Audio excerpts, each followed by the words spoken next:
SS ప్రేక్షకులకు స్వాగతం. ఈరోజు మనము ప్రకాశం జిల్లా కనిగిరి నియోజకవర్గం బొమ్మిరెడ్డిపల్లి గ్రామానికి వచ్చాము. ఈ గ్రామంలో విద్యార్థి దశ నుండి కమ్యూనిస్టు భావాలతో అనేక ప్రజా సమస్యలపై పోరాడుతున్నటువంటి పాలూరి రమణారెడ్డి గారిని ఈరోజు మనం కలిశాము. వారితో మాట్లాడి వారి కుటుంబ నేపథ్యము, అలాగే విద్యార్థి దశలో ఏ విధంగా వారు ఈ కమ్యూనిస్టు భావాలలో తిరిగినది తదితర పూర్తి విషయాలను మనం వారితో మాట్లాడి తెలుసుకునే ప్రయత్నం చేద్దాము. నమస్తే సార్. నమస్తే. నమస్తే భాషా గారు. మీ స్వగ్రామం ఎక్కడ సార్? మాది కనిగిరి 10 కిలోమీటర్ల దూరంలో బొమ్మిరెడ్డిపల్లి గ్రామం. ఇప్పుడు మీ కుటుంబ నేపథ్యం గురించి కొంత తెలపండి. మా నాన్నగారు టీచరు, మా చిన్నాన్న వాళ్ళు కూడా టీచర్స్. మేనేజ్మెంట్ స్కూల్ ఉండేది మాకు. మా నాన్న వాళ్ళ మేనమామ మూలే నాగిరెడ్డి అనేటువంటి ఆయన ఒక స్పిరిచువల్గా క్రైస్తవ మతాన్ని ఇచ్చేసుకొని బ్రాగ్తోర దగ్గర ప్రచారకుడిగా ఉంటూ మా నాన్న వాళ్ళని కూడా చదివించడం అనేటువంటిది జరిగింది. తర్వాత వీళ్ళు టీచర్స్ అయిన తర్వాత మేనేజ్మెంట్ స్కూల్ నిర్మాణం చేయడం జరిగింది. ఆ మేనేజ్మెంట్ స్కూల్లో పనిచేస్తున్న కాలంలోనే ఆ రోజు తెలంగాణ సాయుధ పోరాట కాలంలో మన ప్రాంతంలో కూడా ఆ పోరాటాన్ని కొనసాగించాలనేటువంటి లక్ష్యంతో ఇక్కడ గుజ్జుల హనుమంతారెడ్డి, తర్వాత సోరా బాబిరెడ్డి, అట్లాగే కోటపాటి గురుస్వామిరెడ్డి తదితరులంతా కూడా, మా మేనమామ మూల వెంకటస్వామిరెడ్డి, వీళ్ళంతా కూడా దళాల్లో పనిచేశారు. ఆ దళాల్లో పనిచేసే కాలంలో రహస్యంగా ఉన్నటువంటి సందర్భంలో నేను చిన్నప్పుడు నాకు జ్ఞాపకం, మా అమ్మ వాళ్ళు చెప్పినటువంటి విషయం ఏంటంటే, నేను అప్పుడు మా అమ్మ కడుపులో ఉన్నప్పుడు హనుమాయమ్మ అనేటువంటి ఒక కామ్రేడు మా ఇంట్లో తలదాచుకుంది. తర్వాత వాళ్ళకి ఎట్లాగో కొంత అనుమానం వచ్చి వాళ్ళు గ్రామాన్ని చుట్టుముట్టుకొని మలబార్ పోలీసు చేశారు.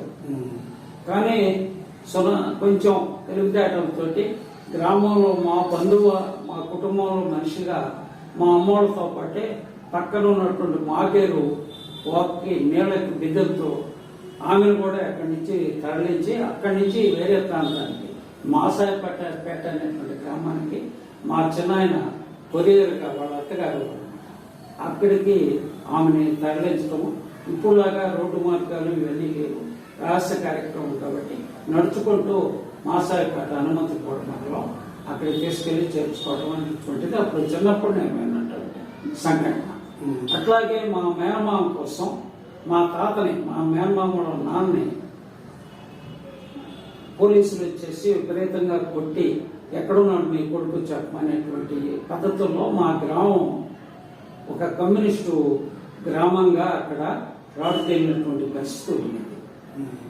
అట్లాగే నాకు తెలిసి నా చిన్నప్పుడు కాంగ్రెస్ పార్టీ ఒక అతను గొల్ల నాగైనటువంటి అతను ఉండేది, అతని దగ్గర తుపాకీ ఉండేది. కమ్యూనిస్ట్ పార్టీ తరఫున మా గ్రామంలో మా మేనమామ కానీ మా నాన్నవాళ్ళు అభిమానులుగా ఉంటూ అతని దగ్గర ఈ తోటాలు ఇట్లాంటివి కూడా కొంత సప్లై చేసే పద్ధతుల్లో భయంతో చేసేటువంటి వాతావరణం ఆ రోజు కమ్యూనిస్ట్ పార్టీలో ఉంది.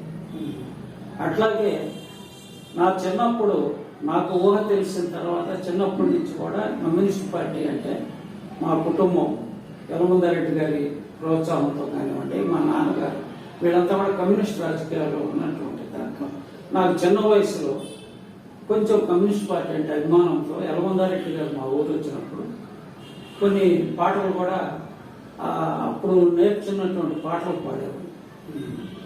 కత్తులు దూసుకుపోయినా నెత్తులు టెరులు పారినా ఎత్తిన జెండా దించకోయ్ అరుణ పతాకకు జై జై జై జై. బారు ఫిరంగులు మోగిన బాంబులు వర్షం కురిసిన ఎత్తిన జెండా దించకోయ్ అరుణ పతాకకు జై అంటూ ఒక చిన్న వయసులో ఎలమందర్ రెడ్డి గారి ముందు పాట పాడితే ఆయన భుజం తట్టి చాలా బాగా పాడేవాది అని నన్ను ప్రోత్సహించడంతో నేను కొంచెం కమ్యూనిస్టు పార్టీ వైపు ఆకర్షితున్నవడం అనేటువంటిది జరిగింది. ఓకే. అది మా కుటుంబ నేపథ్యం. తర్వాత ఇప్పుడు మీరు విద్యార్థి దశలో మీ విద్యాభ్యాసం కానీ విద్యాభ్యాసంలో మీరు ఏ ఆర్గనైజేషన్ వాటిలో పనిచేశారు, ఎట్లా వాటి గురించి చెప్పండి. ఇప్పుడు హై స్కూల్ మా 5వ తరగతి వరకు మా స్కూల్లోనే చదివాను నేను. తర్వాత హై స్కూల్ చదువు బొమ్మిరెడ్డిపల్లిలో మేనేజ్మెంట్ స్కూల్లో చదివాను. తర్వాత కాలంలో హై స్కూల్ దశకి ఇక్కడ 6వ తరగతి నుంచి 7th ఫారం వరకు, అప్పుడు 7th ఫారం అనేది ఉంది కదా, 7th ఫారం వరకు అంటే ఒక రకంగా పిఎస్సి ఇంటర్మీడియట్ లాంటి అంతవరకు నేను కనీరులో విద్యాభ్యాసం చేశాను.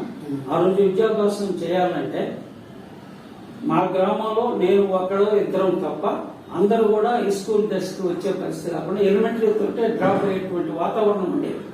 కొంచెం మాది ఉపాధ్యాయ కుటుంబం కాబట్టి మా నాన్న వాళ్ళు కొంచెం చదివించాలా అనేటువంటి ఒక అవేర్నెస్ తోటి నన్ను ఈ హై స్కూల్ విద్యాభ్యాసానికి ఇచ్చేయడం జరిగింది. ఇక్కడ మేము హై స్కూల్లో ఉంటూ మా మేనమామ చెల్లెలు ఆమె రోషమ్మ అనేటువంటి ఆమె మాకు వంట చేసి పెట్టేది. మేము ఆ భోజనం తింటూ స్కూల్లో చదివాము కొంతకాలం. అట్లాగే పుల్లయ్య హోటల్లో నెలకి 24 రూపాయలు ఆ రోజుల్లో 3 పూట్ల భోజనం పెట్టి ఉన్నాడు. ఉదయం సద్యాన్నం, రాత్రి మిగిలిన మధ్యాహ్నం భోజనం, విత్ మటన్, రాత్రి భోజనం. అట్లా అప్పుడు ఉన్నటువంటి ధరలు దశలో, నేను చిన్ననాటి దశలో అట్లా పుల్లయ్య హోటల్లో కూడా కొంతకాలం భోజనం చేస్తూ 7th ఫారం వరకు నేను విద్యాభ్యాసం చేయడం జరిగింది. ఆ దశలో ఒక సంఘటన నన్ను మార్పు కారణమైంది. కావలి నుంచి 1965 నెలలో ఒక విద్యార్థి అక్కడి నుంచి కరపత్రాలు తీసుకొని వచ్చి విద్యార్థి ఫెడరేషన్ మహాసభలు నెల్లూరు జిల్లా జరుగుతున్నాయి కాలంలో, మీరంతా కూడా రావాలి, దానికి సంబంధించినటువంటి విషయాలని కరపత్రాన్ని చేశాను. నేను అప్పుడు కాలేజీ హై స్కూల్ సెక్రటరీగా నేను ఉన్నాను. అట్లాగే ప్రసాద్ రెడ్డి అనేటువంటి సిపిఐ ఉన్నాము. మేము ఆలోచించి ప్రతి క్లాస్కి వెళ్ళి ఆ కరపత్రాలు పంపిణీ చేయడం అవన్నీ చేశాం. వాళ్ళు అడిగింది ఏంటంటే, మీరు ఒక 10 మంది డెలిగేట్స్గా మహాసభలకు రండి, జిల్లా మహాసభలకి, మీకు కొన్ని విషయాలు తెలిసి విజ్ఞానదాయకంగా ఉంటాయి అని చెప్పాను. కాబట్టి మేము వచ్చాకడి ఒక 10 మందిని కావలేదు. అయితే అక్కడ కావలికి వెళ్ళినప్పుడు ఏంటంటే, అక్కడ ఉండేటువంటిది SF స్టూడెంట్ ఫెడరేషన్ అనేటువంటిది ఒకటి ఉండేది. మేము వెళ్ళినటువంటి సార్ దీనికి ప్రత్యామ్నాయంగా ఏబీవీపీ అనేటువంటి ఏబీవీపీ కొంచెం RSS బీజేపీ సంబంధించిన బ్యాక్గ్రౌండ్ ఉన్నటువంటి ఆర్గనైజేషన్ ఉన్నాయి. వాళ్ళు ఏం చేశారంటే, మేమంతా చిన్నపిల్లలంగా ఉన్నాం, హై స్కూల్ తీసుకున్నాం, పూర్తిగా మాకు తెలియదు SF కమ్యూనిస్ట్ పార్టీ రాజకీయాలు తెలియదు. పోయిన టైంలో మాకేంటంటే ఆ క్యాంపస్ లో వాళ్ళంతా కూడా మీరు ఎవరు ఏంటి ఎందుకు వచ్చారు అట్లా అంటే, సభల కోసం వచ్చాము, మీకు ఫ్యూచర్ దెబ్బతింటది, మీరు జాబులకు వెళ్లాల్సిన పరిస్థితి, ఈ కమ్యూనిస్టులు ఇళ్ళు ముందు విద్యార్థి ఫెడరేషన్ అంటారు, తర్వాత కమ్యూనిస్టు వైపు పంపిస్తారు, కాబట్టి మీ ఫ్యూచర్ దెబ్బతింటది, మీరు వెళ్ళిపోండి ఇక్కడి నుంచి, లేకపోతే మీకు ఉద్యోగాలు అయిపోతే పోలీసులు మిమ్మల్ని రిపోర్ట్ రాసుకుంటారు. అట్లానే ఒక భయాన్ని క్రియేట్ చేయడంతో దాదాపు నాతో వచ్చినటువంటి 9 మంది కూడా భయపడిపోయి కూడా వెనక్కి వెళ్ళిపోయారు. నేను ఒక్కడి మాత్రం నిలబడ్డా. ఎందుకు నిలబడ్డానంటే, మా కుటుంబం కమ్యూనిస్ట్ కుటుంబం, ఏదో మొత్తమే తెలుసుకోవాలి ఏమైతే అవుతుంది అన్నటువంటి ఒక భావంతో నాకు ఎలాంటి భయం కలగకుండా నేను ఆ మహాసభలో 2 రోజులు జరిగింది. ఆ మహాసభలో పాల్గొన్నారు. వాళ్ళు అక్కడ జి కళ్యాణరావు అని చెప్పేసి ఆలకూరు ఆయన ఆ జిల్లా మహాసభకి కార్యదర్శిగా ఉండి నిర్వహిస్తున్నటువంటి దర్శనం. బహిరంగ సభకి నన్ను అధ్యక్షుడిగా పెట్టారు మహాకవి శ్రీశ్రీ గారు, అట్లాగే వరం నరసింహరావు, వీళ్ళు స్పీకర్స్ గా జరిగినటువంటి బహిరంగ సభలో తొలిసారిగా నేను అధ్యక్షత వహించి ఆ మహాసభ దానికి సంబంధించిన బహిరంగ సభలో నేను పార్టిసిపేట్ చేయడం, కార్యవర్గ సభ్యుడిగా తీసుకోవడం అనేటువంటి. ఆ విధంగా నేను జిల్లా విద్యార్థి ఫెడరేషన్ కమిటీ సభ్యుడిగా విద్యార్థి రాజకీయాల్లో ప్రవేశించడం జరిగింది. అది ఒకటి. రెండవది, కనిగిరిలో నేను విద్యాభ్యాసం చేసేటప్పుడు ఒక 2 సంఘటనలు నన్ను ఆలోచింపచేసింది. ఏంటి? ఒకటేంటంటే, మేము స్కూల్ నుంచి వస్తున్న సందర్భంగా తాలూకా ఆఫీస్ దగ్గర ఒక సత్యాగ్రహం అని చెప్పేసి కమ్యూనిస్ట్ పార్టీ ఇప్పుడు ధర్నాలు చేస్తాం కదా, ఆ రోజుల్లో సత్యాగ్రహం అనే పేరుతోటి మైకులో ఇవి లేవు, బాకాలు ఉంటాయి అన్నమాట, నినాదాలు లేవు. ఇట్లా గ్రామాల నుంచి కొన్ని వందల మంది రైతులు, వ్యవసాయ కార్మికులు అంతా కూడా కమ్యూనిస్ట్ పార్టీ తరఫున ఎర్ర జెండాలు పెట్టుకొని ఒక పెద్ద తాలూకా ఆఫీస్ ముందు బైఠాయించారు. పోలీసు ఒక తాడు అడ్డం పెట్టేసి వీళ్ళ తాలూకా ఆఫీసులకు ఎంటర్ కానివ్వకుండా చేయడం కోసం ఒక తోపులాట జరిగింది. దాన్ని నేను ప్రేక్షకుడిగా చూస్తూ ఎందుకోసం వీళ్ళు ఈ విధంగా చేస్తున్నారు అంటే రైతులు పేదల తరఫున చేస్తుంటే పోలీస్ అనేటువంటిది ఈ ధనవంతుల పక్షాన్ని చేస్తున్నది నా మైండ్ లో కొద్దిగా రికార్డ్ అనిపించింది. తర్వాత ఆ రోజుల్లో పుచ్చలపల్లి సుందర అని చెప్పి కొంచెం నాకు ఈ ప్రజాశక్తి విశాలంగా ఇట్లా పేపర్లు చదివే అలవాటు మా ఇంటికి వచ్చాయి కాబట్టి అవి దాంట్లో వార్తలు చదువుతున్నాయి.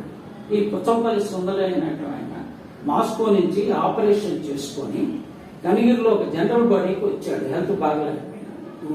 ఆ జనరల్ బాడీ బొడ్డుసావిడి దగ్గర పోస్ట్ ఆఫీస్ మిద్దె మీద జరిగింది. దాదాపు 100-200 మంది గ్రామాల నుంచి కార్యకర్తలు వచ్చారు. సరే మేము కూడా స్కూల్ నుంచి చూస్తూ పుస్తకాలు పట్టుకొని ఏంటి చూద్దామని చెప్పేసి ఆడికి వెళ్తాం. దాదాపు 1-2 గంటలు నన్ను అక్కడ నిలబెట్టి సుందరయ్య గారు మాట్లాడే పద్ధతి, అట్లాగే ఆయన కిడ్నీ దెబ్బతిని ఉంటాడు, ఆహారం తీసుకోవడానికి లేదు, లిక్విడ్ డైట్ మాత్రమే పాలు అయి తాగే ఉంటాడు. కొద్దిగా మరచెంబులు, ఆ రోజు ప్లాస్టిక్లో ఇసుకలు ఇవన్నీ కదండి, ఒక మరచెంబులో గ్లాసులో పోసుకొని మధ్య మధ్య షిఫ్ట్ చేస్తూ తాగుతూ జనరల్ బాడీ సాయంత్రం వరకు జరిగింది. అట్లా ఈ 2 సంఘటనలు నన్ను మనం కూడా కమ్యూనిస్ట్ పార్టీ కోసం లేదా విద్యార్థి ఫెడరేషన్ లో యాక్టివ్ గా పనిచేయాలనేటువంటిది ఒక భావన నాకు హై స్కూల్ దశలో ఏర్పడింది. అట్లాగే మా గ్రామంలో కూడా మా చిన్నాయన ఒక టీచరు అయినప్పటికీ ఆయన సాంస్కృతికంగా కొన్ని నాటకాలు వేయించేవాడు, కొన్ని పోతుగడ్డ ఇట్లా కొన్ని నాటకాలు వేయించు, సాంఘిక నాటకాలు. మా పిల్లల చేత ఒక లవకుశ అనేటువంటి ఒక నాటికను కూడా అక్కడ వేశారు. నేను ఒక హై స్కూల్లో చదువుతున్నాను. అంతా గ్రామంలో ఉన్నటువంటి ఓన్లీ చిన్నపిల్లలతోటి లవకుశ నాటకం వేయటం, ఆ విధంగా సాంస్కృతికంగా కూడా కొంత అవేర్నెస్ అనేటువంటిది, కొంచెం స్టేజీ ఫియర్ లేకుండా ఉండేటువంటి పద్ధతి. రావుల్లో నేను కళాశాల దశలో ఎట్లా కళాశాల దశలో మీరు కళాశాలకు సంబంధించి ఏంటంటే ఈ హై స్కూల్ దశ అయిపోయిన తర్వాత 1966లో జూన్లో నేను కాలేజీ సెవెంత్ ఫారం పాస్ అయ్యాను. ఇక్కడ కనిగిరిలో నా క్లాస్మేట్స్ అంతా ఎక్కువ మంది టీచర్ ట్రైనింగ్ చదివారు. కానీ మా నాన్న ఏంటంటే ఈ చదువులో కొంచెం ఎక్కువ వస్తున్నారు, పెద్దవాడిని నేను, మా 5 అన్నదమ్ములు పెద్దవాడిని. ఆర్థికంగా నాకు స్తోమత లేకపోయినా చదివించాలనేటువంటి పద్ధతిలో డిగ్రీ చదివించాలని ఒక ఆలోచన వచ్చింది. దానికి తెనాల్లో, గుంటూరు జిల్లా తెనాల్లో మా చిన్నాన్న అక్కడ టెంబర్ వ్యాపారం చేసుకుంటూ అక్కడ నివాసం అంటున్నాడు.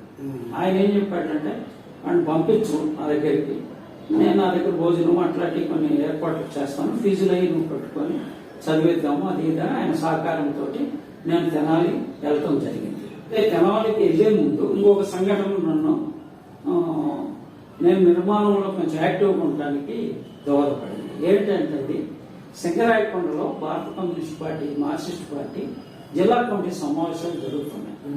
ఆ సమావేశానికి మన ఇక్కడ జిల్లా నుంచి పాపిరెడ్డి, అట్లాగే నరసింహారెడ్డి, ఇట్లా కొంతమంది మా మేనమామ వీళ్ళంతా సమావేశాలకు వెళ్తున్న సందర్భంగా నేను ప్రజాశక్తి డైలీ పేపర్లో, అప్పుడు దాంట్లో జనశక్తి పేపర్, ప్రతిసారి జనశక్తి పేపర్లో ఒక అడ్వర్టైజ్మెంట్, ఒక న్యూస్ చూశాను.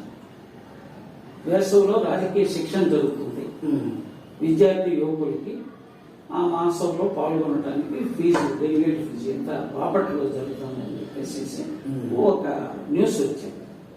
నాకెందుకో అది విద్యార్థి ఫెడరేషన్, నేను కావల్లో పనిచేస్తున్నా కదా దాంట్లో ఆర్గనైజేషన్, ఈ క్లాసులకు హాజరైతే మళ్ళా నాకు కొంత నాలెడ్జ్ వస్తుంది, దానికి వెళ్ళాలనేటువంటి వైపు నుంచి ఉన్నా.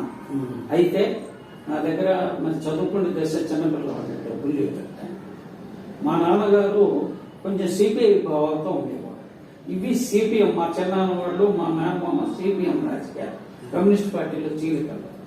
ఆ దశలో ఇక్కడ బాపిరెడ్డి వీళ్ళంతా కలిసి సరే మేము పంపిస్తాము అని చెప్పేసి వాళ్ళు కొంత డొనేషన్ కలెక్ట్ చేసి ఇక్కడి నుంచి నేను ఇంట్లో చెప్పకుండా నేను బాపట్ల రాజకీయ పాఠశాల 4 రోజులు 5 రోజులు జరిగింది. సింగరాకొండ వెళ్ళాను.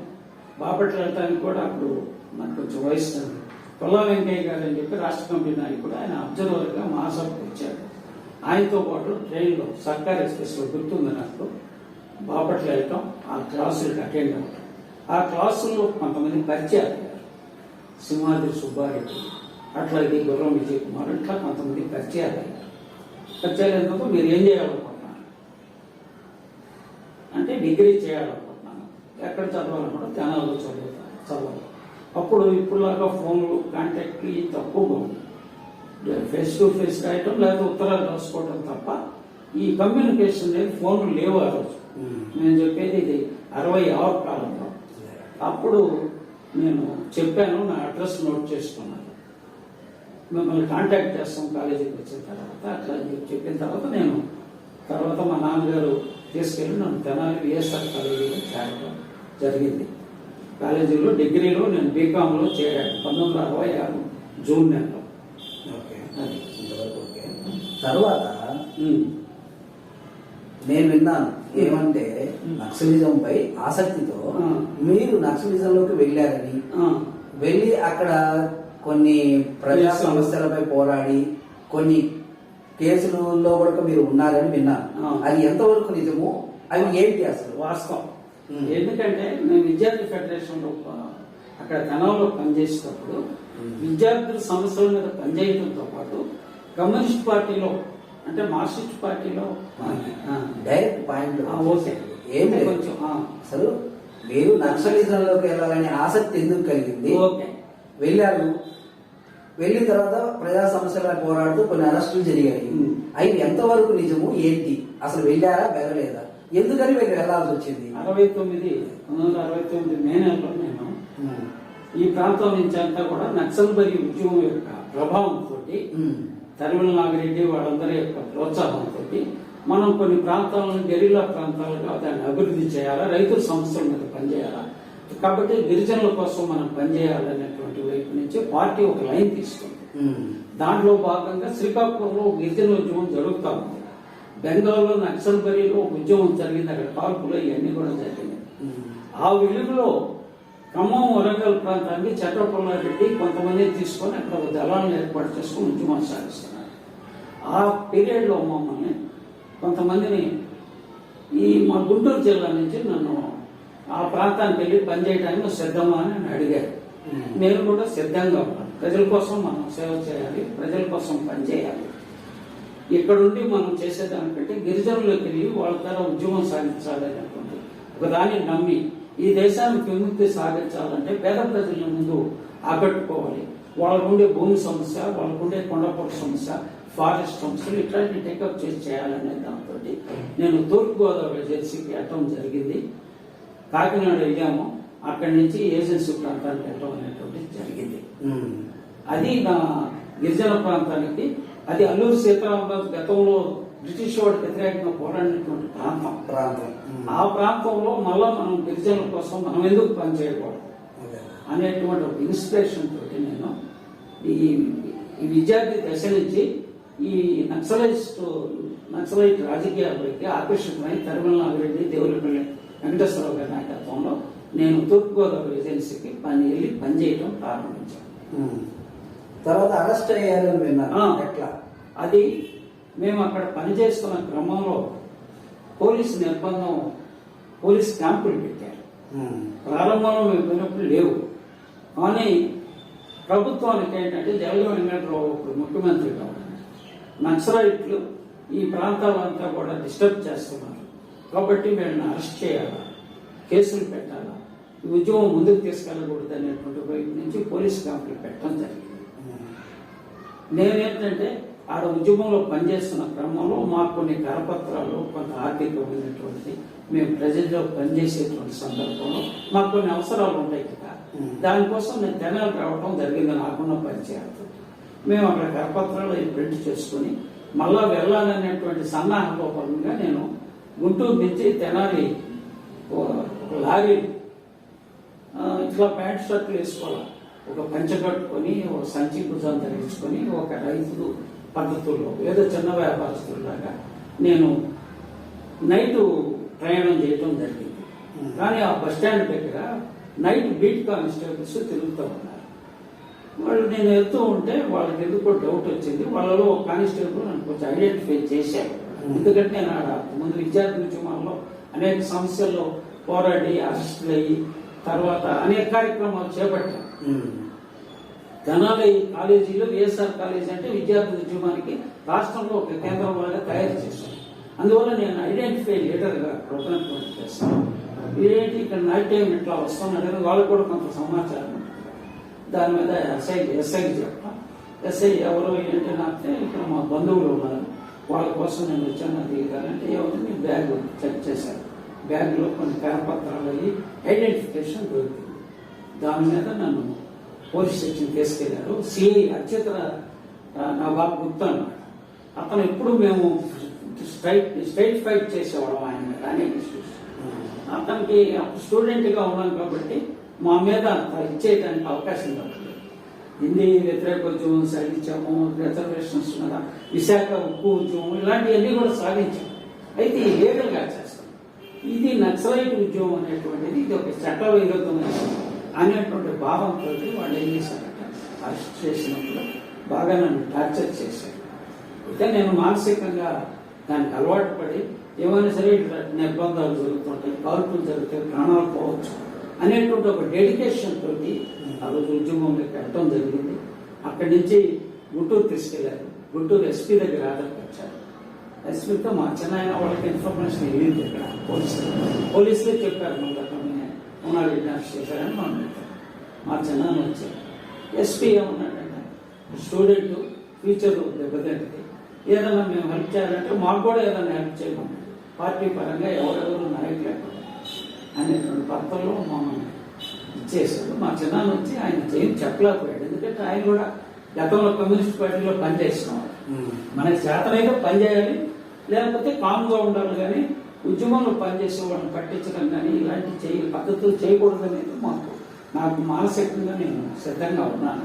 ఆ దశలో నేనేంటంటే చెప్పాను, ఇట్లా నేను ఉద్యమం కోసం వెళ్ళాను, పనిచేస్తున్నాను, నాకు ఇక్కడ నా ఫ్రెండ్స్ ఉన్నారు, వాళ్ళకి కలవటానికి నువ్వు ఇచ్చారు, ఇక్కడ అరెస్ట్ అయ్యాను, అక్కడ మళ్ళీ పోయి పనిచేస్తాను, మరి ఇప్పుడు నేను వదిలిపెడతాను, నువ్వు మామూలు జీవితం గడుపుతావా అని అట్లా ప్రశ్నిస్తాను. మనం కూడా ఎత్తుగడగా ఏంటంటే నేను మళ్ళీ నన్ను విడుదల చేస్తాను, నా స్టడీస్ కంటిన్యూ చేస్తాను అని చెప్పేసి ఒక మాట చెప్పాను. కానీ వాళ్ళు మాకు హెల్ప్ చేయకుండా మేమే హెల్ప్ చేయలేమని చెప్పేసి కాకినాడ, నేను తూర్పుగోదావరి ఏజెన్సీలో పనిచేశాను కదా, కాకినాడకి తీసుకెళ్లారు. కాకినాడ తీసుకెళ్లారు వాళ్ళు పోలీసు దగ్గరికి, ఒక కానిస్టేబుల్ వచ్చి అక్కడి నుంచి రంపచోడవరం పోలీస్ స్టేషన్లో, అక్కడి నుంచి దేవిపట్నం పోలీస్ స్టేషన్లో 4 రోజులు ఏ సమాచారం లేకుండా జైల్లో పెట్టారు. అప్పుడు మా నాన్నగారు ఏంటంటే విషయం తెలిసి మా చిన్నమ్మ ద్వారా ఇచ్చేసేసి యలమందారెడ్డి ద్వారా ఒక పేపర్ స్టేట్మెంట్ వచ్చిందా తర్వాత తెలిసింది. 4 రోజుల తర్వాత, ఈ 4 రోజుల్లో మమ్మల్ని అనేక రకాలుగా చిత్రాంశాలు గుర్తు చేశారు. ఇక్కడికి వచ్చి నువ్వేం పని చేస్తున్నావు, ఎవరున్నారు మీకు అని చెప్పేసి మేమేం చెప్పలేదు. అటువంటి సిద్ధమై ఉన్నాం. ఎవరో మేము మెజారిటీ అలాంటి దూరంలో ఉన్నాం. నేను కూడా అదే డెడికేషన్తో ఉన్నాను. ఆ పత్రంతో 4 రోజుల తర్వాత నాకు రాజమండ్రి సెంట్రల్ జైలుకి 14 రోజులు రిమాండ్ ఇచ్చి పంపించడం అనేటువంటిది జరిగింది. తర్వాత కేసు ఫైల్ చేశారు. ఒక మైదాన ప్రాంతం నుంచి వచ్చి గిరిజనులను రెచ్చగొట్టి ఇక్కడ నక్సలైట్ ఉద్యమాన్ని నేను ఇక్కడ ఆర్గనైజ్ చేస్తున్నాడు, ఇతని దగ్గర ఒక కత్తి ఉంది, ఇవన్నీ పెట్టుకొని తిరుగుతున్నాడు అని చెప్పేసి ఒక ఫేక్ కేసు తెనాల్లో అరెస్ట్ చేశారు. 4 రోజులు నన్ను కస్టడీలో పెట్టారు ఇల్లీగల్గా. 24 గంటలు కోర్టుకు ఆధారపరచాల్సినటువంటిది మన చట్టంలో ఎంత నేరం చేసినా. కానీ 4 రోజులు నన్ను ఇల్లీగల్ కస్టడీలో పెట్టి తర్వాత రాజమండ్రి అక్కడ రంపచోడవరం మేజిస్ట్రేట్ ముందు ఆధారపరిచి రిమాండ్ ఇస్తే రాజమండ్రి స్టేషన్ వెళ్ళింది. వెళ్ళాను. అదే విషయం నేను కోర్టుకు వచ్చినప్పుడు కూడా ఆ మేజిస్ట్రేట్కి చెప్పాను. చెప్తే వాళ్ళు ఏం చేస్తారు, వాళ్ళు ఏం మాట్లాడలేదు. తర్వాత కేసు విచారణలో ఏదైనా ఉంటే మీరు చెప్పుకోండి అని చెప్పేసి నన్ను రిమాండ్ ఇచ్చి రాజమండ్రి సెంట్రల్ జైలుకి పంపించడం జరిగింది. అది తర్వాత 10 నెలల తర్వాత బెయిల్ ఇచ్చింది. రాజమండ్రి జైల్లో 10 నెలలు ఉన్నాను. తర్వాత బెయిల్ ఇచ్చారు. ఆ బెయిల్ మీద కనిగిరి నుంచి మా నాన్న ఒక ఆయన వచ్చి హామీగా ఉండి బెయిల్ మీద నన్ను రిలీజ్ చేయడం అనేది ఇక్కడ నుంచి కండిషన్ బెయిల్ ఇచ్చారు. అంటే ఓకే. తర్వాత మీరు ఇప్పుడు ఈ నక్సలిజం పై ఆసక్తితో మీరు అమల బయటకు వెళ్ళారు. వెళ్ళినటువంటి ఆ ఫారెస్ట్ లో మీకు ఆహారం గాని నీటి సదుపాయం గాని ఇవి ఎట్లా మీకు సమకూరుస్తారు? మేమేంటంటే ఒక రకంగా చెప్పాలంటే బయట మధ్యతరగతి కుటుంబాలుగా మేము కొన్ని కష్టాలు పడ్డాము. అక్కడికి పోయినప్పుడు ఏంటంటే చాలా అట్టడుగు వర్గాలు. వాస్తవంగా మేము బయట రోజు ఉన్న ఒక సంఘటన చెప్తాను. బొలేసుపాలెం అనే ఒక గ్రామానికి వెళ్ళాం. గిరిజనులు వాళ్ళు ఏంటంటే అంబలి, ఒక లిక్విడ్ ఇది అంబలి చేస్తారు రాగి వేటితో. ఆ అంబలి సత్తు గిన్నెలో ఇచ్చారు. అది తాగుతుంటే మనము బయట మధ్యతరగతి కుటుంబాలు బ్రతికినటువంటి ఆ వాసన భరించలేక వాంతి వచ్చింది. కానీ తర్వాత కాలంలో అదే మాకు అమృతం లాగా అనిపించింది. ఆకలి అవుతుంది, స్ట్రగుల్ ఫర్ ఎడ్యుకేషన్స్. దానికోసం తర్వాత కాలంలో దాన్ని ఇష్టంగా అభిమానంగా తర్వాత కాలంలో మేము అక్కడ ఆహారాన్ని గిరిజనుల మీద ఆధారపడే వాళ్ళు ఏ ఆహారం పెడతారో దాన్నే తినడం అనేటువంటిది చేయటం అనేది వాళ్ళ మధ్య బతుకుతూ రక్షణ. వాళ్ళు కొండ ప్రాంతంలో కొన్ని పాకలు ఇస్తారు. అక్కడ నైట్ టైం ఈ రక్షణ తీసుకుంటే పోలీసులు గార్డులు పెట్టుకోవడం, గిరిజనులను పాటలు పట్టడం, తర్వాత వాళ్ళని దళాలు ఏర్పాటు చేయడం, భూములు ఆక్రమించడం, ఇట్లాంటి వాళ్ళ మీద వాళ్ళకి అనుకూలంగా మేము ఉద్యమాలు సాగించినందువల్ల మమ్మల్ని వాళ్ళు దేవుళ్ళలాగా చూసేవాడు.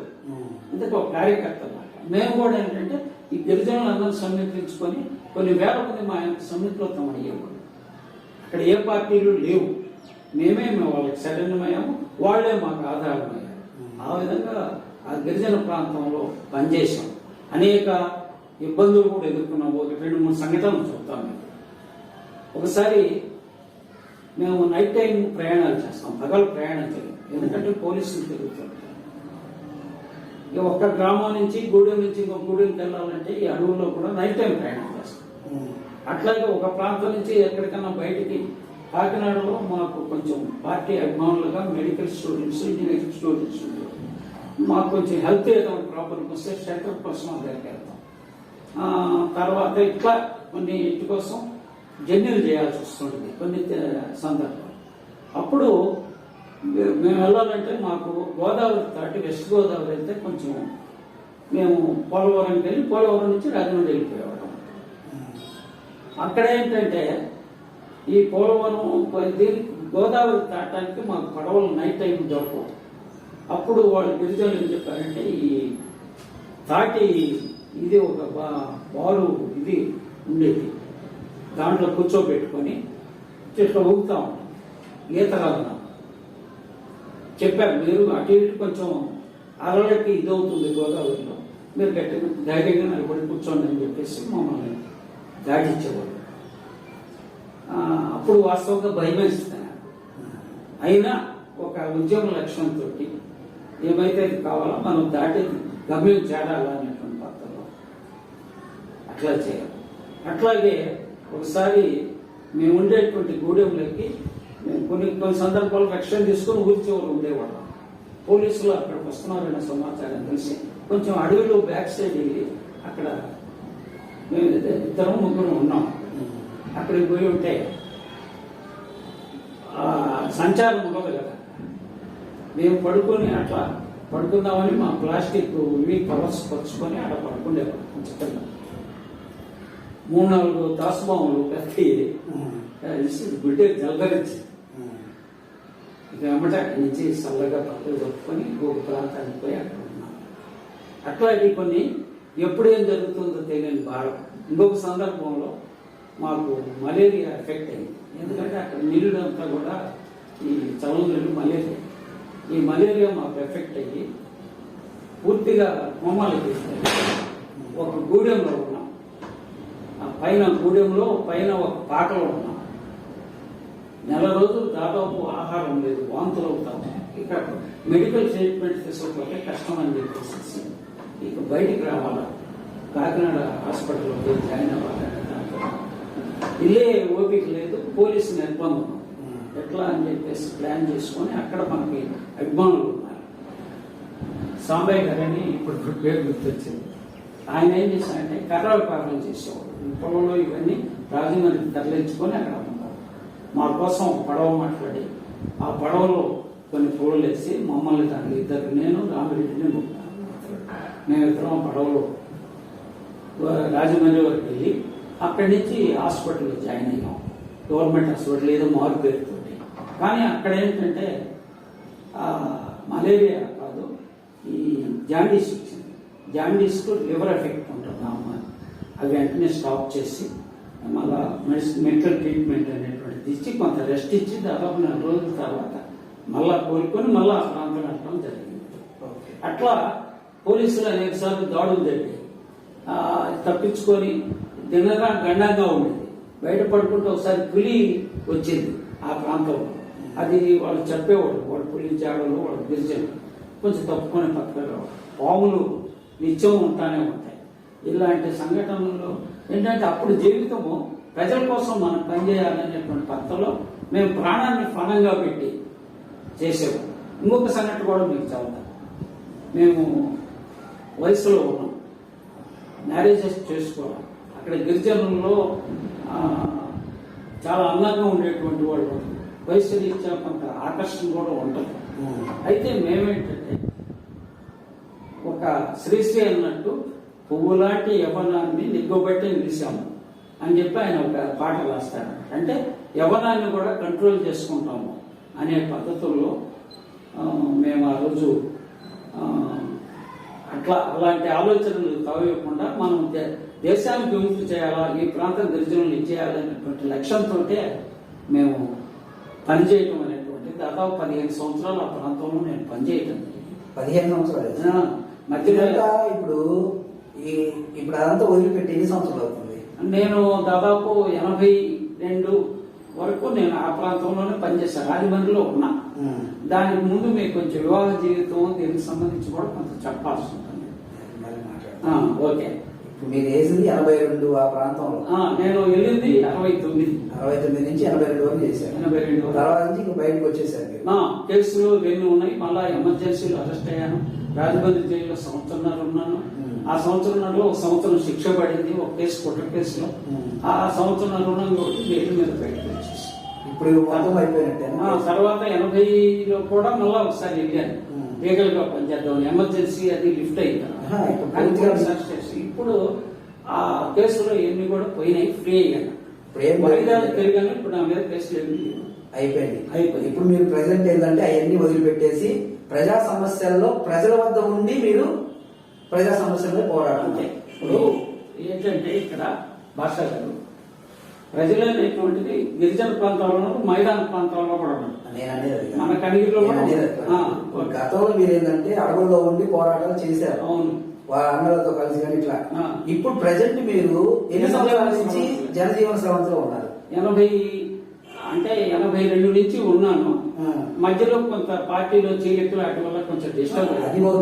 జనజీవన స్రవంతిలో మీరు అప్పుడు 82 నుంచి ఉన్నాను. ఇప్పుడు వరకు ప్రజెంట్ ఇప్పుడు రమణారెడ్డి గారు, ఇప్పుడు మీరు జనజీవన స్రవంతిలోకి వచ్చారు, బాగుంది, ఇప్పుడు హ్యాపీగా ఉన్నారు.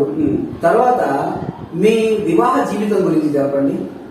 ఇప్పుడు వాస్తవంగా చెప్పాలంటే మేము అప్పుడు రాజకీయాల్లో పనిచేసేటప్పుడు వివాహం చేసుకుంటే అది ఒక ఆటంకంగా ఉంటుంది మనం విప్లవోద్యమంలో పనిచేయడానికి అనేటువంటి భావనతో కొన్ని ఇక్కడ మా ఫాదర్ కొంచెం మ్యారేజ్ చేయాలా, వయసు వచ్చేసింది అనే వైపు నుంచి కొంత ఒత్తిడి చేసి కొన్ని సంబంధాల కోసం కూడా వెళ్ళడం జరిగింది. కానీ నేను అది తిరస్కరించడం జరిగింది. తర్వాత మా తమ్ముళ్ళు ఇద్దరు మ్యారేజెస్ కూడా ఇక మా ఫాదర్ చూసి వీళ్ళు రాజకీయాల్లో తొలుగుతున్నారు అని చెప్పేసి మా తమ్ముళ్ళు ఇద్దరు మ్యారేజ్ అయిపోయిన తర్వాత పార్టీ నుంచి ప్రపోజల్ వచ్చాయి. అప్పుడు ఏంటంటే నాకు వివాహం చేసుకోకూడదనేటువంటిది అయితే లేదు. కానీ ఈ వివాహ జీవితం అనేటువంటిది రాజకీయాలకి ఆటంకం ఉండకూడదు, మనం ఏ లక్ష్యం కోసం అయితే పనిచేస్తున్నామో ఆ లక్ష్యానికి కుటుంబం అనేది ఒక బుద్ధిపండుగా తయారుకోకూడదు అనేటువంటి ఒక ఆలోచన నుంచి నేను కొంచెం పోస్ట్ పోన్ చేయడం జరిగింది. ఆ పీరియడ్లో నాకేంటంటే మానవ రామారావు గారిని మాకు ఆయన ఒక రకంగా చెప్పాలంటే పార్టీలో కొంచెం పెద్ద గురువులు అంటే ఆయన పార్టీ నాయకుడు ఆయన నాగిరెడ్డి గారు దేవునిపల్లి వాళ్ళు చనిపోయిన తర్వాత ఉన్నారు. ఆయన ఏం చేశారంటే ప్రపోజల్ తీసుకొచ్చారు. ఇట్లా రుణ ఈ విధంగా మన పార్టీకి సంబంధించిన కుటుంబంలో నుంచే అమ్మాయి పెళ్లి చేసుకో అట్లా అని చెప్పేసి ప్రపోజ్ చేశాను. నేను అప్పటికే 1-2 సార్లు వాళ్ళ ఇళ్ళకి వెళ్తాం. అక్కడ ఆమె మా మిస్సెస్ మల్లేశ్వరి ఆమెను గమనించా చూశాను. మాకు పోయినప్పుడు భోజనం పెట్టడం, మా బట్టలు ఉతకడం ఇవన్నీ కూడా కొంచెం చేస్తుంటే కొంచెం ఒక పాజిటివ్ ఆలోచన వచ్చేది. కానీ ఈ ప్రేమలు వివాహాలు ఇట్లాంటి మీద మాకు ఆ చొరవ లేదు. పార్టీ ఏది చెప్తే చేయాలనేటువంటిదే, పెళ్లి కానీ ఇంకోటి కానీ ఇంకోటి కానీ.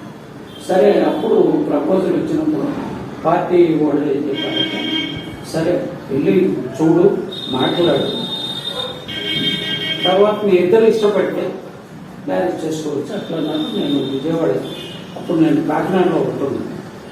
అది తూర్పుగోదావరి ఏజెన్సీ ప్రాంతంతో సంబంధాలు పెట్టుకుంటూ మైదాన ప్రాంతంలో కూడా పనిచేస్తున్నాను ఈస్ట్ గోదావరి. అప్పుడు అక్కడ రావటం వచ్చి ఆమెతో కూర్చొని మాట్లాడాను. నేనైతే రాజకీయాల్లో పనిచేస్తున్నాను, పూర్తికాలం పనిచేస్తాను. మ్యారేజ్ అనేది నాకు ఆటకం కావాలి. దానికి అట్లా కొన్ని కష్టాలు ఉంటాయి, కొన్ని నష్టాలు ఉంటాయి, కొన్ని ఇబ్బందులు ఉంటాయి. దాన్ని ఎదుర్కొని నువ్వు కొంత రాగలిగితే నాతో జీవిత భాగస్వామి కాగలిగితే నేను మ్యారేజ్ చేసుకుని సిద్ధమా. ఆమె కూడా దాన్ని అంగీకరించింది. వాళ్ళ తల్లిదండ్రులని వాళ్ళ బావ ఏంటంటే మోహన్ రెడ్డి అని చెప్పేసి కోటయ్య గారు అంటారు ఆయన పార్టీలో మోహన్ రెడ్డి, ఆయన కూడా సపోర్ట్ ఇచ్చాడు దాని మీద మ్యారేజ్ చేసుకోవాలి. అయితే మ్యారేజ్ ఎక్కడ చేసుకోవాలో ఎట్లా చేసుకోవాలనేది చేసుకోవచ్చు. నేనేంటంటే మ్యారేజ్ కూడా 10 మందికి ఆదర్శంగా మనం ఉండాలి. మామూలు సాంప్రదాయ బ్రాహ్మణ పెళ్లి వివాహ పద్ధతి కాకుండా చేసుకోవాలనేటువంటి సింపుల్ ఇది మేము కార్డు వేసుకొని ఇక్కడ కనిగిరిలోనే కొత్తపేటలో, అప్పుడు మాకు ఇల్లు కానీ ఇవి కూడా లేవు, మనకు తెలిసిన మిత్రుల ఇంటి దగ్గర మ్యారేజ్ చేసుకోవడం జరిగింది. దండలు పెట్టి ప్రమాణ పత్రం రాసుకున్నాం. ఒకరి జీవితాలు ఒకరు కలిసి పనిచేస్తాం, కష్టాలు నష్టాలు అనే పార్టీ మ్యారేజ్ దండలు పెళ్లి చేసుకోవడం. 79లో నా మ్యారేజ్, 1979. అప్పటికి కేసులు పోయి 2 కేసుల్లో నేను విడుదలై బయటకు వచ్చున్నాను. సరే ఇక దాని మీద మ్యారేజ్కి సిద్ధపడ్డాము. మ్యారేజ్ ఇక్కడ 79లో జరిగింది. Simple marriage. కృష్ణారెడ్డి వచ్చాడు, పాకరెడ్డి వచ్చాడు, తర్వాత కోళ్ళరెడ్డి, మా మేనమామ, ఇట్లా కొంతమంది నేరేడుబల్ల కాశీమయ్య గారు, ఇట్లా కొంతమంది పెద్దలు పార్టీ అభిమానులు వీళ్ళందరితో మా బంధువులతోటి చేశాము. ఎక్కడ భోజనాలు కూడా ఏర్పాటు చేసే పరిస్థితుల్లో లేవు. సింపుల్ మ్యారేజ్ చేసి వెళ్ళిపోయాం. అది వివాహ జీవితం. మీ ఎంతమంది పిల్లలు ఏం చేస్తున్నారు?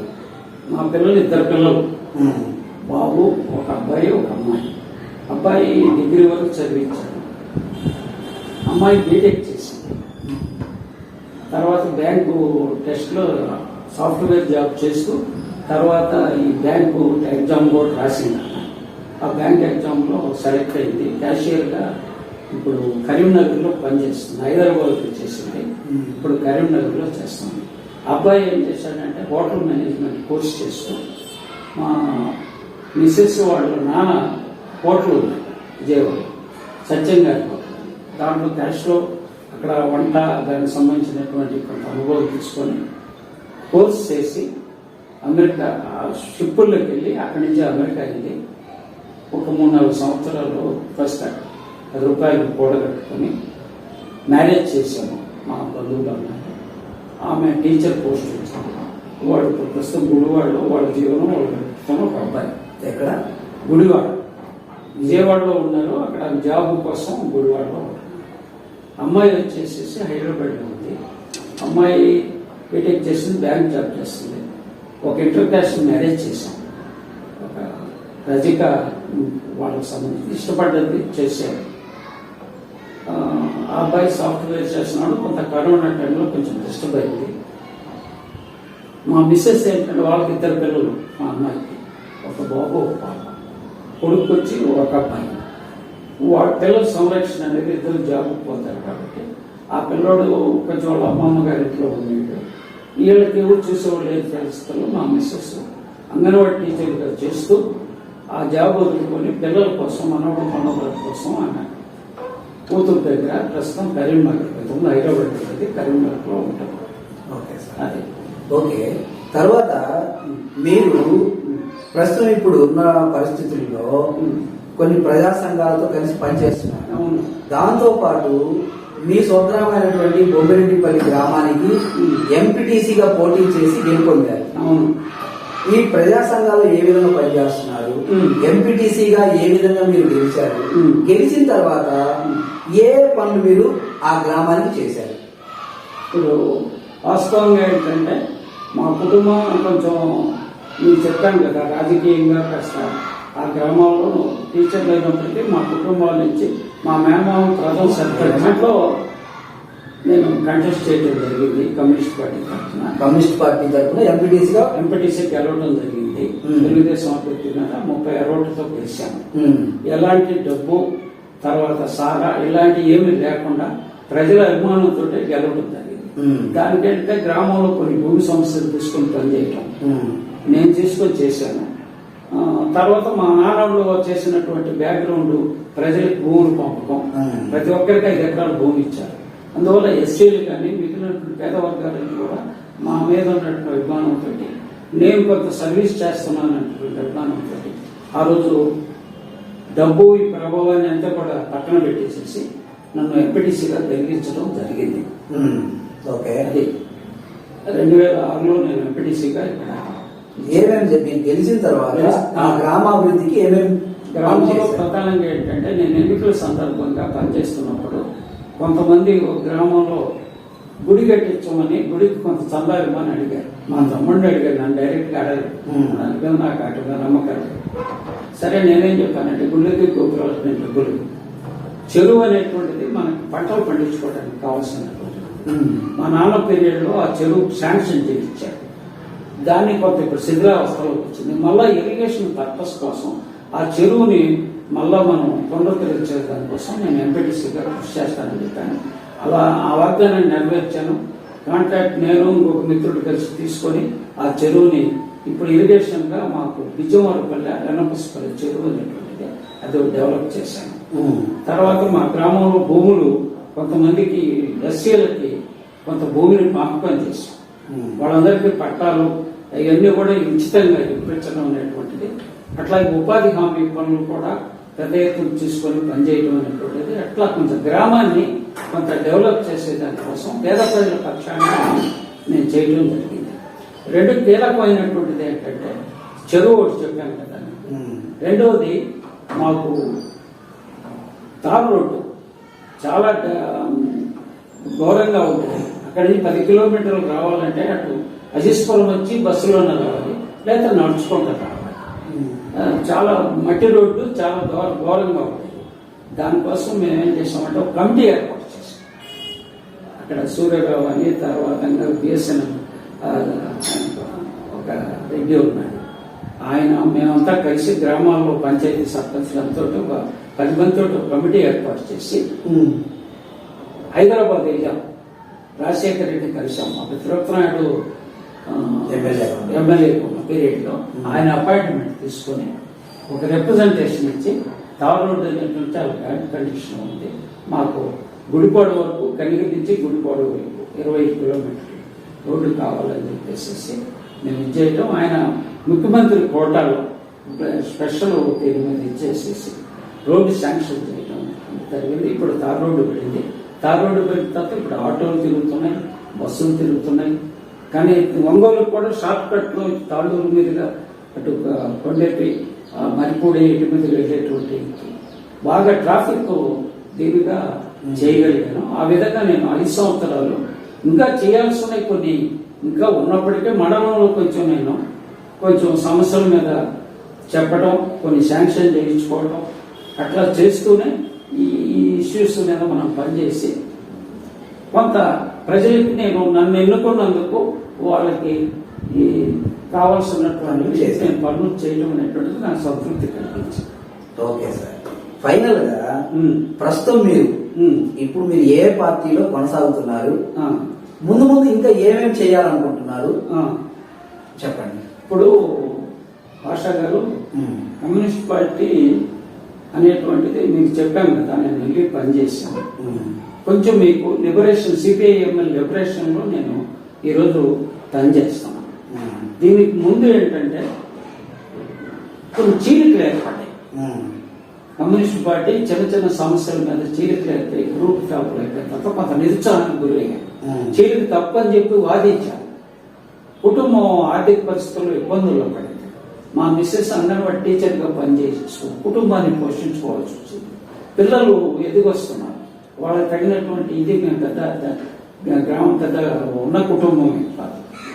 అలాంటి పరిస్థితుల్లో ఈ స్తబ్దత నుంచి ఒక 10-15 సంవత్సరాలు నేను ఒక పుస్తకాల ఏజెన్సీలో పనిచేయడం జరిగింది. చిత్తూరు, అక్కడ హైదరాబాద్, విజయవాడలో చేస్తూ చిత్తూరులో ఏజెన్సీ పెట్టి స్కూళ్ళకి సప్లై చేయడం. ఆ పీరియడ్ లో పిల్లల్ని కాస్త చదివించుకోలేదు. ప్రభుత్వ స్కూళ్ళలో చదివిస్తూ తర్వాత కాలంలో కొంచెం ఉన్నత చదువుల కోసం సుబ్బయ్య స్కూల్ అని చెప్పేసి ఒంగోలు పార్లమెంట్ లో అక్కడ అబ్బాయిని ఇంటర్మీడియట్ చదివించాను. డిగ్రీ తిరుపతిలో చదివాడు. అమ్మాయిని 10th వరకు హై స్కూల్ గవర్నమెంట్ స్కూల్లో చదివించాను. తర్వాత ఇంటర్మీడియట్ తర్వాత బీటెక్ సీట్ వచ్చింది అక్కడ. ఆ బీటెక్ లో చదివించాను పుత్తూరులో. తర్వాత ఆ పిల్లల్ని ఇద్దరు కూడా మ్యారేజెస్ చేశాను. వాళ్ళు సెటిల్ అయినారు, వాళ్ళ జీవితం వాళ్ళు పెడుతున్నారు. అయితే నేనేంటంటే మనం ఈ సమాజం మార్పు కోసం మనం కంటిన్యూ చేయాలి. పిల్లలంటే ఇప్పుడు వయసు 74 సంవత్సరాలు. హార్ట్ ఆపరేషన్ అయింది, కొంచెం హెల్త్ దెబ్బతిన్నది. తిరుపతిలో ఉన్నప్పుడు కూడా కొంత ఆరోగ్య సమస్యలు వచ్చింది. చాలా ఆర్థిక ఇబ్బందులు కూడా గురయ్యాము. అవన్నీ తట్టుకొని కమ్యూనిస్టు ఆశయం కోసం మనం పనిచేయాలనేటువంటి ఒక లక్ష్యం కోసం ఈ వయసుతో సంబంధం లేకుండా చేయగలిగిన మేరకు మనం చేయాలి, మన సొంత ప్రాంతంలో చేయాలనేటువంటి దాంతో నేను ఈ సిపిఐఎంఎల్ లిబరేషన్ లో చేయటం జరిగింది. ఈ సిపిఐఎంఎల్ లిబరేషన్ గురించి కూడా కొంత మీకు చెప్పాలి. గతంలో ఇది చారుమూజుందారు వర్గంగా ఉంది. ఆ తప్పుడు విధానాలను గతంలో కొన్ని తొందరపాటు చర్యలు జరిగినాయి. లీగల్ గా వచ్చి పనిచేయాలా, మనం ఎన్నికల్లో పోటీ చేయాలా, ప్రజల యొక్క దీన్ని మనం ప్రజల ప్రయోజనాల కోసం పనిచేయాలనేటువంటి లక్ష్యంతో ఈ లిబరేషన్ అనేటువంటిది నిలబడటం జరిగింది. బీహార్లో 12 స్థానాలు వచ్చింది, భోజ్పూర్ ఏరియాలో. అట్లా ఏంటంటే మన ఆంధ్ర రాష్ట్రంలో కూడా లిబరేషన్ ని డెవలప్ చేయాలనే వైపు నుంచి నేను సిపిఐఎంఎల్ లిబరేషన్ లో నేను చేరాను. నన్ను వాళ్ళు రాష్ట్ర కమిటీ మహాసభలో ఎన్నుకున్నారు. జిల్లా కమిటీ ఒకటి ఏర్పడింది. జిల్లా కార్యదర్శిగా ప్రస్తుతం నేను పనిచేస్తున్నాను. దీనికి ముందు కొన్ని ఇష్యూస్ మీద కూడా నేను పనిచేశాను. ఖాళీగా ఉండాలి. ఎప్పుడు పార్టీ చేయకపోయినప్పుడు కొంత స్తబ్దతకు గురయ్యి కొద్ది కాలం పిల్లల్ని ఇచ్చేయడం కోసం ఏజెన్సీ నడిపారు. అయిపోయింది. ఏమేమి పనిచేశారు? ప్రజలకి ఏంటంటే మనం కనిగిరిలో భగత్ సింగ్ యువజన సంఘం అనేటువంటిది ఒకటి పెట్టి ఈ ఇందిరా కాలనీలో వాళ్ళకు సంబంధించిన కరెంటు ఉచితంగా ఇస్తున్నారు. అందరూ పేదవర్గాలు ఎక్కువ ఉన్నాయి ఇందిరా కాలనీ. వీళ్ళందరికీ ఇచ్చేసేటప్పుడు అక్కడ ఉన్నటువంటి వాళ్ళు కొంత డబ్బు చేయడం మొదలుపెట్టారు. దాన్ని మేము ఎదుర్కొని అల్లూరురావు నేను మేమంతా కూడా దాన్ని అక్కడ పోయి ఆ అధికారి ఎలక్ట్రిసిటీ అధికారికి చెప్పి ఆ డబ్బులన్నీ కూడా వాపసు చేయడం అనేటువంటిది జరిగింది. రెండోది భగత్ సింగ్ యువజన సంఘం అనేటువంటిది ఒకటి స్థాపించి పట్టణంలో కొన్ని చోట్ల స్పీడ్ బ్రేకర్లు ఏమని అడిగాం, కానీ ఎవరు దాన్ని పట్టించుకోవాలి. అప్పుడు మేమే పలుగు పార తీసుకొని కొంత సిమెంటు ఇసుక దగ్గర చేసాం. ఈ శ్రీనివాస మహల్ దగ్గర అక్కడ ఉప్పు రోడ్లు టర్నింగ్లు అట్లా 3-4 చోట్ల చేయటం జరిగింది. అట్లాగే అనేక సమస్యలు, ప్రజా సమస్యల మీద ఎప్పుడు నాగార్జున సాగర్ కుడికాలం పొడిగించాలని వెలుగొండ ప్రాజెక్టు, పూలసుబ్బయ్య వెలుగొండ ప్రాజెక్టు మన ప్రాంతానికి వచ్చి రావాలనేటువంటి పద్ధతులు ఉద్యమాలని ఎప్పుడు కూడా కమ్యూనిస్టులు అట్లాగే ఇతర ప్రజాతంత్ర శక్తులంతా కలిపి ఒక ఉద్యమాలు అనేటువంటి మన కనిగిరి ప్రాంతంలో నేను ఎప్పుడూ పనిచేస్తున్నాను. అసెంబ్లీ కూడా 3 సార్లు పోటీ చేశాను. ఒకటి 83లో నేను అప్పుడు ఈసార్ ఎమ్మెల్యే నేను ఉండేది. విప్లవ కమ్యూనిస్ట్ పార్టీ అభ్యర్థిగా కాగడ గుర్తు మీద సైకిల్ మీద తిరిగి ప్రచారం చేశాను. ఎక్కడ జనం అన్నం పెడితే అక్కడ తినేసి ఒక హ్యాండ్ మైక్ తీసుకొని పనిచేశాం. ఈ హంగామా 85లో మళ్ళా ఒకసారి పోటీ చేశాం. ఒక 1000 ఓట్లు అట్లా వచ్చింది. గెలుపు ఓటం అనేటువంటి కాదు, ప్రజల పక్షాన ఉండాలా, ప్రజల సమస్యల కోసం పనిచేయాలని పడతాం. తర్వాత కాలంలో ఈ పార్టీలో చీలిక స్తబ్దత దశలు లోక్సత్తా అనేటువంటి పార్టీ మీరు తెలుసు, జయప్రకాష్ నారాయణ పెట్టినటువంటిది. అది కొంచెం ఏదో ప్రజాస్వామ్యంగా ఉంది, కొంచెం చట్టాన్ని కట్టుబడి మనం కొంత పనిచేయాలా అనేటువంటిది, ఒక అవినీతి వ్యతిరేకంగా పోరాడాలనేటువంటి నుంచి ఇచ్చేసినప్పుడు 2006లో నేను కంటెస్ట్ చేయడం జరిగింది లోక్సభ. 4000 ఓట్లు వచ్చింది. మొత్తం గ్రామాలు తిరిగాను. అప్పుడు రాజమౌళి డైరెక్టర్, తర్వాత వీళ్ళు కూడా వచ్చారు, మా ప్రాంతం అంతా కూడా తిరిగి కొద్దిగా ప్రచారం చేసి వెళ్ళారు. అట్లా ఏంటంటే కనిగిరి తాలూకాలో ప్రజల పక్షాన ఉంటూ ప్రజా సమస్యల మీద పనిచేస్తూ అటు ఎన్నికల కార్యక్రమంలో కానీ లీగల్ గా పనిచేయడం, అటు గిరిజన ప్రాంతంలో గతంలో వచ్చేసాం. దాని జనజన స్రవంతులకు వచ్చిన తర్వాత కూడా ప్రజా సమస్యల కోసం పనిచేయటం అనేటువంటిది ఒకటి చేస్తూ ఉన్నాను. ఇప్పుడు కూడా ఈ లిబరేషన్ లో పనిచేస్తున్నాను. ఓకే సార్, చాలా సంతోషం సార్. ఇప్పుడు దాకా మనము పాలూరి రమణారెడ్డి గారు విద్యార్థి రాజకీయాల్లో, అలాగే రాజకీయ పార్టీలలో, కమ్యూనిస్టు ఉద్యమాలలో వారు చేసినటువంటి అనేక పోరాటాల గురించి క్లుప్తంగా మనకి వివరించారు. వారికి మన ఛానల్ తరఫున మరోసారి ప్రత్యేక నమస్కారాలు తెలియజేస్తున్నాం సార్. మరో వారం మరో వ్యక్తితో మరో కార్యక్రమంలో మరలా కలుస్తాం. అప్పటి వరకు సెలవు. నమస్తే. నమస్కారం. మీ ప్రోత్సాహంగా మా ఛానల్ను సబ్స్క్రైబ్ చేయండి. ప్రక్కనే ఉన్న బెల్ బటన్ను క్లిక్ చేయండి.